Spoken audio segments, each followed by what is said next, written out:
तो आपका स्वागत है हमारे चैनल पे लेट्स लर्न विद अस पे। तो आज हम पढ़ने वाले हैं probability distribution of continuous random variable. तो होता क्या है, ठीक है, probability distribution of continuous random variable में होता क्या है। तो रैंडम वेरिएबल अब जैसे नाम से बदल रहा है कि कुछ भी हम वेरिएबल ले रहे हैं रैंडमली, ठीक है। जैसे कि हमने एक्स लिया, टेक ऑन एनी वैल्यू, अगर कॉन्टिन्यूस वैल्यू हमने लिया बिकॉज देयर इज, क्योंकि हम जानते हैं कि वहाँ पर इनफाइनाइट वैल्यू है, तो हम एज्यूम कर चल रहे हैं कि एक एक्स हम रैंडम वेरिएबल ले रहे हैं जिसकी प्रोबेबिलिटी एक्स होगी taking any one specific value is zero, ठीक है, कोई स्पेसिफिक वैल्यू में जीरो होगा, ठीक है। तो मतलब कंटीन्यूअस रैंडम वेरिएबल का मतलब है कि कोई से भी ग्राफ में, ठीक है, एक्स से लेकर वाई एक डायमेंशन है वहाँ पर एक रैंडम वेरिएबल ले लेना, ठीक है, उसी को हम probability distribution continuous random variable कह रहे हैं। फॉर एग्जांपल के लिए y is equal to F X, ठीक है, तो इसी को हम कहेंगे probability distribution of continuous random variable, ठीक है। अब क्या होता है, अब आता है आपका binomial normal distribution. Normal distribution क्या है, फॉर एग्जाम्पल की नॉर्मल डिस्ट्रीब्यूशन ये है, इसको हम स्टैंडर्ड डेविएशन भी कह सकते हैं, डिस्ट्रीब्यूशन भी कह सकते हैं। फॉर एग्जांपल के लिए X equivalent to normal distribution mu u comma, ठीक है, इस तरीके से आप इसको फॉर्मूला डिफाइन कर सकते हो, जैसे कि रेंज आपने डिफाइन कर दी यहाँ पर।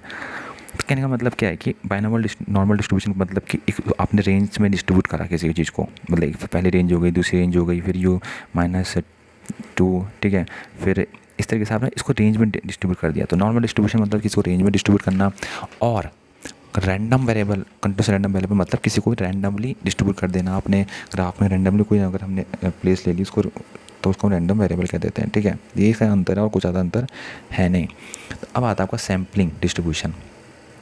सैम्पलिंग डिस्ट्रीब्यूशन क्या होता है, तो सैम्पलिंग डिस्ट्रीब्यूशन अगर आपने मेरी पिछली वीडियो देखी है तो आपको पता होगा सैम्पलिंग डिस्ट्रीब्यूशन कुछ नहीं है, आपने एक सैम्पल लिया, ठीक है, अब उस सैम्पल को आपने, फॉर एग्जांपल के लिए आपको पता है, इसको अगर इजी टर्म में देखा जाए तो फॉर एग्जांपल के लिए आपको पता लगाना है कि इलेक्शन का रिजल्ट क्या रहेगा कोई सिटी में। फॉर एग्जांपल दिल्ली सिटी है, वहाँ पे इलेक्शन का रिजल्ट क्या रहेगा, तो हम पोल कराते हैं, हम कहते हैं कि भाई हमें नहीं पता, हम पूरी तो दिल्ली से पूछेंगे नहीं, उतना तो बहुत खर्चा आएगा। तो ऐसा करते हैं कि कुछ जो दिल्ली वाले हैं, जो मेन पॉलिटिशियन हैं, बिजनेसमैन, उनको ले लेंगे और फिर उनसे पूछेंगे, और फिर जो उनमें से जो बताएगा, जो हमें वहाँ से आंसर आएगा, उसको हम कहेंगे कि हाँ इतना ट्रुथ है, इतना आ सकता है, ठीक है। तो वही हमारा सैम्पल डिस्ट्रीब्यूशन हो गया।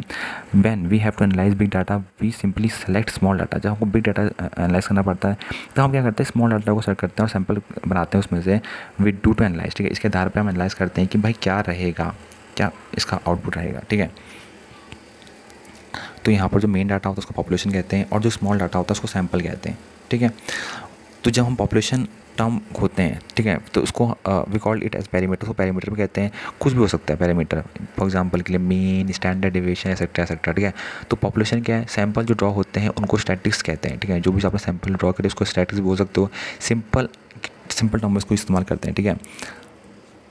फॉर एग्जाम्पल अगर 10 लोगों में से 3 की टीम बनाई तो उसको किस सब टीम बनाओगे, 10C3। तो ये तरीका है, ठीक है, प्रोबेबिलिटी डिस्ट्रीब्यूशन में चीज़ को दिखाने का। 10 लोग हो गए, उनमें से 3 बनाने हैं, तो इतने सारे तरीके हो सकते हैं। तो उसको आप कैसे तोड़ोगे, फिर उसको आप ऊपर से तोड़ोगे, 3 नीचे लिख दोगे आप 3 × 2 × 1, ऊपर लिखोगे 10 × 9 × 8, और फिर इसको काट के बना दोगे और जितना भी आंसर आएगा आंसर आ जाएगा। तो कितना आंसर आएगा देखते हैं। फॉर एग्ज़ाम्पल के लिए नीचे आप लिखा 3 × 2 × 1, ऊपर लिखा आपने कितना 10 × 9 × 8, ये हो गया आपका 3 × 3 = 9, और ये हो गया आपका 2 × 4 = 8। तो ये हो गया आपका 40 120। तो कितने पॉसिबल आउटकम्स हो गए, 10 लोगों में से कितनी टीम बन सकती है, 10 में से 3 लोगों को टीम बनानी है तो कितने तरीके से बन सकती है, तो ये बन सकती है आपका 120 तरीके से। समझ में आ गया।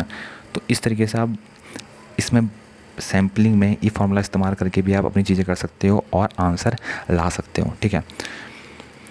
अब आता है पॉपुलेशन साइज़। किस तरीके से पॉपुलेशन साइज़ निकालते हैं। फॉर एग्जांपल हमने एज्यूम कर लिया number of element present in that population, उस पॉपुलेशन में कितने नंबर ऑफ़ एलिमेंट प्रेजेंट है, और साइज़ ऑफ सैंपल जो n है, ऐसे कितने सैंपल बनेंगे, तो n में से अगर निकालना है तो NCN। इस तरीके से जैसे मैंने आपको बताया उस तरीके से आप सैम्पलिंग डिस्ट्रीब्यूशन को निकाल सकते हो, फाइंड आउट कर सकते हो। तो यही हमारा टॉपिक था सैम्पलिंग डिस्ट्रीब्यूशन का, और नॉर्मल डिस्ट्रीब्यूशन का, और रैंडम वेरिएबल डिस्ट्रीब्यूशन का। अगर आपको वीडियो पसंद आई हो तो आप वीडियो को लाइक करना, सब्सक्राइब करना मत भूलिएगा, और कमेंट करो आपको किस टॉपिक में अगली वीडियो चाहिए। और अगर आपको MCA न्यू के रिलेटेड जितने भी आपको सिनॉप्सिस या आपको प्रोजेक्ट रिपोर्ट के सैंपल चाहिए या कुछ भी चाहिए, तो यार चाहिए प्लेलिस्ट में सर्च करिए, आपको वहाँ पर सब डॉक्यूमेंट मिल जाएंगे। तब तक के लिए धन्यवाद। Till then see you in the next video. Thank you.